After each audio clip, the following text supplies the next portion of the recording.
আসসালামু আলাইকুম, সবাই কেমন আছেন? আশা করি ভালো আছেন। তো আমিও আল্লাহর রহমতে আপনাদের দোয়া ও ভালোবাসায় অনেক ভালো আছি। তো আজকে কি কি রান্না করলাম সেটা আপনাদের সাথে শেয়ার করব। কি কি দিয়ে দুপুরে লাঞ্চটা করলাম, তো সেটা নিয়ে ছোট্ট একটি ব্লগ শেয়ার করছি। আশা করি সবার কাছে ভালো লাগবে, তো সবাই ব্লগটি দেখবেন। তো আজকে রান্নার জন্য একটি মুরগি, দেশি মুরগি আমি সব মশলা মাখিয়ে তো নিয়েছি, একটু কষা কষা করব। আর এখানে ইলিশ শুটকি কেটে নিয়েছি, ইলিশ শুটকি ভুনা করব।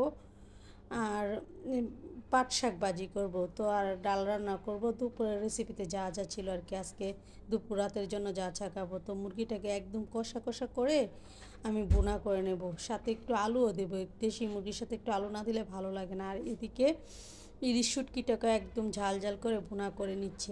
আর আমার মা বাড়ি থেকে পাট শাক এনেছিল, তো পাট শাকগুলো একটু রসুন পেঁয়াজ দিয়ে ভালোভাবে একটু ভাজা ভাজা করে নিচ্ছি। সাথে শুকনা মরিচ ভেজে নিয়েছি, শুকনা মরিচ ভাজা না হলে শাকের সাথে ভালো লাগে না।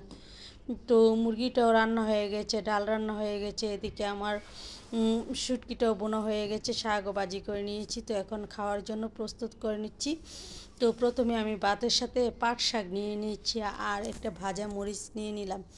পাট শাকটা এভাবে ভাজা করলে এত মজা লাগে খেতে।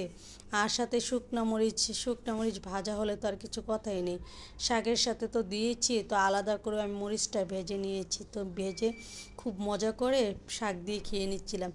ভাজা ভাজা শাকটা আমাদের কাছে খুবই ভালো লাগে। কালকে ভাজি করেছিলাম মূলা শাক, তো আজকে পাট শাক ভাজি করলাম। পাট শাকটা আমাদের জমির পাট শাক আমার মা তুলে নিয়ে আসছিল। তো এদিকে আমি শুটকিটাকে কুচি কুচি করে কেটে একদম ঝাল ঝাল করে একটু ভুনা করেছিলাম। তো ইলিশ শুটকি দিয়ে ভাত খেয়ে নিয়েছিলাম। শুটকিটাকে গরম পানি দিয়ে অনেকক্ষণ ভিজিয়ে রাখা হয়েছিল, যেন লবণটা চলে যায় শুটকির। তো শুটকিটা একদম ঝাল ঝাল করে ভুনা করা হয়েছিল, তো খুব মজা হয়েছে। তো শুটকিটা দিয়েও আমি খুব মজা করে খেয়ে নিয়েছি। তো এখন আমি নিয়ে নেব কচু আর ইলিশ মাছ দিয়ে রান্না করেছিলাম। সব রেসিপি তো দেখানো যায় না, এত রেসিপি দেখানো যায় না বলে আমি অল্প অল্প করে ক্লিপ নিয়েছি, কিছু ভিডিও থেকে, কিছু রান্না থেকে, আর কিছু রান্না দেখানো হয়নি আর কি।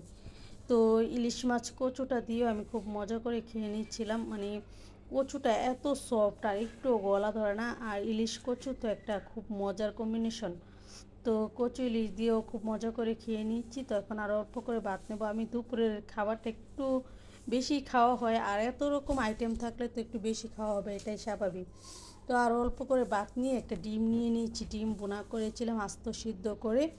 তো একটু ডিম বোনা নিয়ে নিয়েছি, ডিম বোনা দিয়েও খুব মজা করে ভাতগুলা খেয়ে নিচ্ছিলাম। এবার সিদ্ধ করে আস্ত সিদ্ধ করে বোনা করলে ডিমটা খুব মজা লাগে খেতে, আমার কাছে খুবই ভালো লাগে।